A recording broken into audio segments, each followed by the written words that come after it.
Hey, thanks for listening to this Trainer Spotlight episode on FITLETE Radio. My name is George Pagan III. Let's meet our coach. My name is Jayme Shiarla. I am an executive wellness coach, NLP practitioner, certified life coach, speaker, and author. And I specialize in one-on-one coaching for men and women who are high performers and financially successful, but they are emotionally and relationally bankrupt.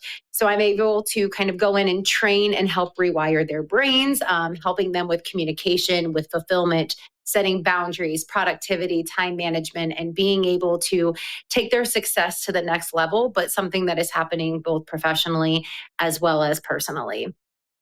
I know you're an awesome coach and take your job seriously, but to get to know you a little bit more, can you tell us a funny story about your life that happened outside of coaching? Okay, so this is more like a fun/funny fact about me, not necessarily a story. And before I even share this, I want it to be very clear that I am aware of how irrational this is.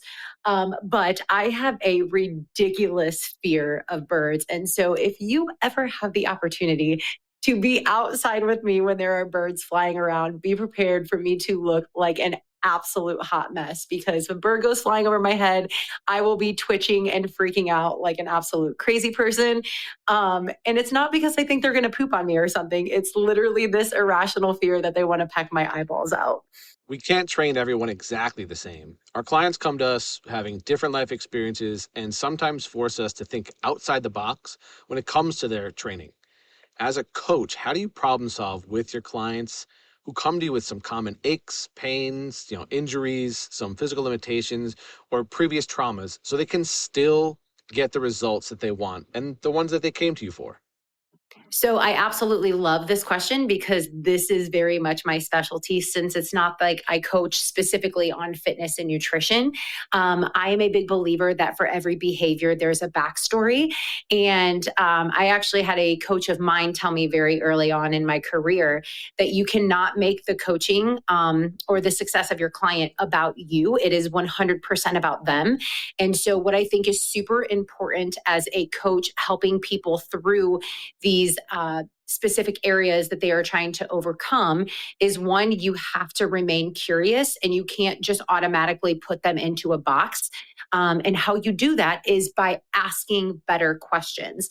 When you stay curious and you don't already assume you know what the solution is, you're going to be able to gain more trust from them, but also get more insight into exactly how it is that you can help them.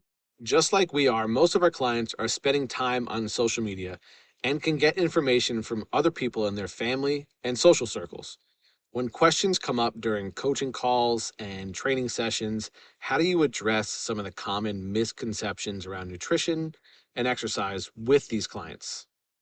I think a lot of this goes back to what I had just mentioned about remaining curious and asking questions to your client. I say this all the time that we don't live in a world that has an information problem, we have an implementation problem. And so there is so much information out there, all of which still to maybe some extent will have truth to it.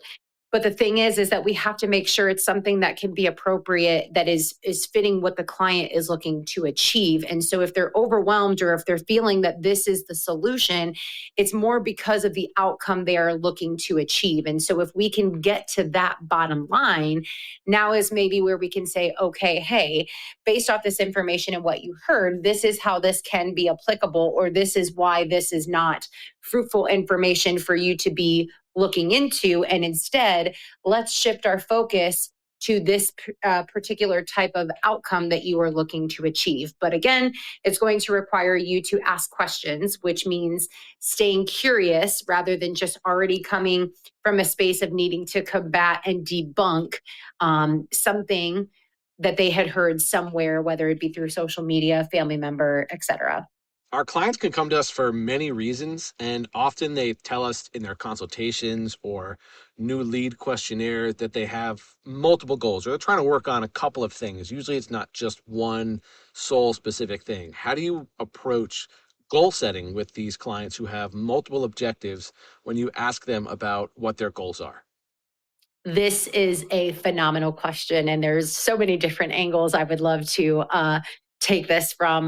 But I think first and foremost is there is a book I read one time called The Four Disciplines of Execution.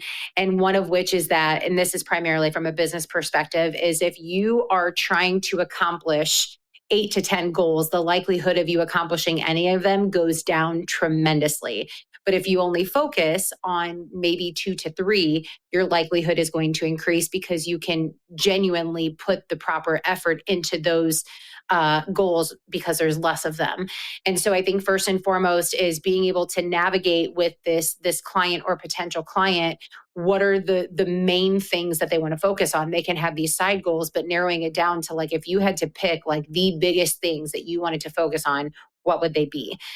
So that's kind of one angle I would say. But the second is the irony, and I'm sure there's a lot of other coaches can relate to this too, but especially in the type of work that I do, probably 90 to 95% of the time, the goals that my clients come to me with are never what we end up working on and end up creating the success in, because they didn't even know what they actually wanted.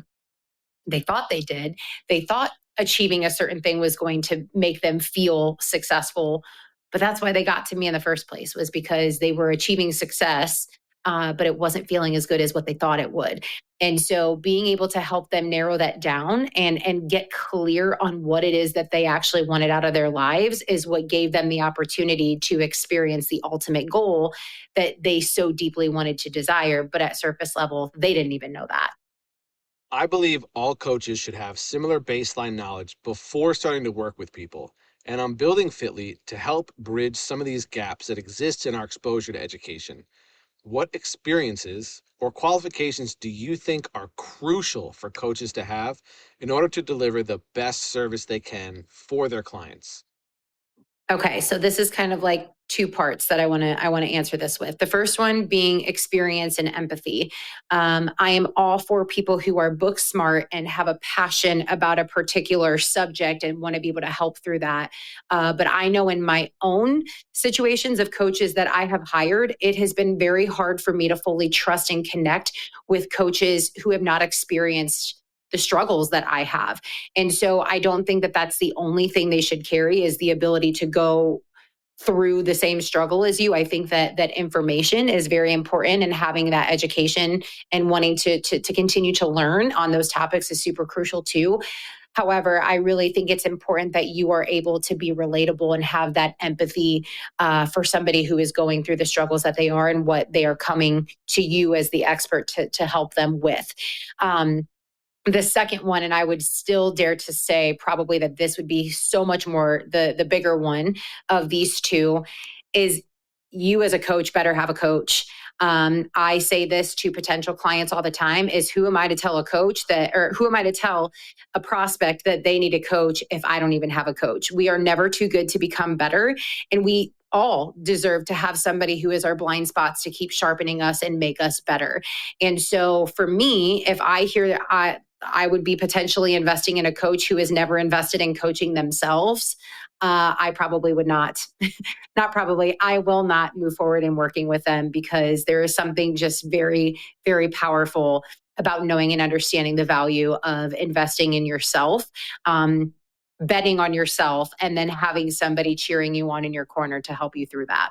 Our industry is evolving every step of the way, and we're getting to the point where it's essential to have some sort of technology within your business for both the experiences you can deliver for your clients and your ability to grow sustainably. How do you use technology to assist you in your coaching as a coach and behind the scenes as a coach that nobody really sees? So I think it's important for us to acknowledge that AI is meant to strictly just be a tool. I think many of people try to treat AI as just fully replacing them and doing it all for them. And that is a terrible strategy, because it is so evident when somebody just full blown uses chat GPT for a response, or when they just let AI take over and do all of their messaging for them. So I think it's important that you leverage it as a tool, but don't let it completely just take over and be you for you. One of my favorite ways personally that I use AI is by using ChatGPT to kind of work as my soundboard and my personal assistant to help walk me through my SWOT analysis and asking questions of brainstorming maybe different holes in my business that I can improve upon, or different ways that I could make things more efficient, or find different ways to word things in email automations that are going out, using AI that can maybe automatically send a response to people before I get a chance to tap in and start talking with the individual as a lead comes in. So I think one phrase that was told to me, and this was specifically for Chat GPT is only as good as the person who uses it. And so I think when you approach it from the angle of this is a way it can be a tool to make my business better, that in itself is already going to set you up for better success in using AI than if you think that you could just step in, hey, be my personal assistant, hey, be my marketer, and do all of this for me. Jayme, thank you so much for coming on and sharing some great info about yourself. I met Jayme at the Real Coaches Summit. I think it was last year, after she had given a talk that I thought was pretty awesome. And then I got to know a little bit of her content on Instagram after that.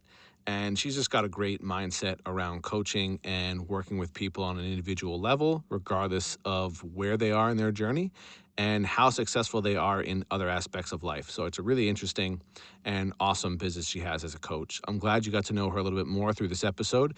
Check the show notes to see how to connect with Jayme best. That's all for this episode. If you want to learn more about FITLETE and our resource nexus for coaches and personal trainers, visit fitlete.com. That's FITLETE.com. Thanks. I'll talk to you soon.